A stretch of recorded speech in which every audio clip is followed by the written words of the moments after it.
বিসমিল্লাহির রহমানির রহিম।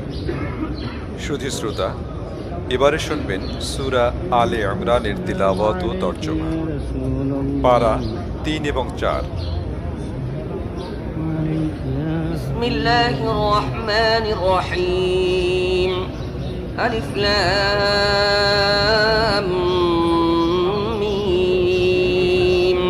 আল্লাহু লা ইলাহা ইল্লা হুয়াল হাইয়ুল কাইয়্যুম।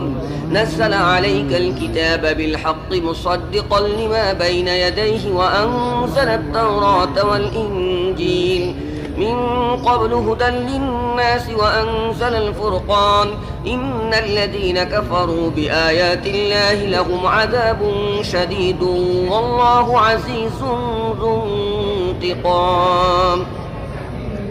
পরম করুণাময় মেহেরবান আল্লাহর নামে শুরু করছি। আলিফ লাম মিম। আল্লাহ এক চিরঞ্জীব ও শাশ্বত সত্তা, যিনি বিশ্বজাহানের সমগ্র ব্যবস্থাপনাকে ধারণ করে আছেন।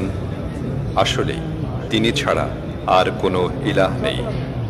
তিনি তোমার উপর এই কিতাব নাজিল করেছেন, যা সত্যের বাণী বহন করে এনেছে এবং আগের কিতাবগুলোর সত্যতা প্রমাণ করছে। এর আগে তিনি মানুষের হেদায়েতের জন্য তাওরাত ও ইনজিল নাজিল করেছিলেন। আর তিনি মানদণ্ড নাজিল করেছেন, যা সত্য ও মিথ্যার মধ্যে পার্থক্য করে দেয়।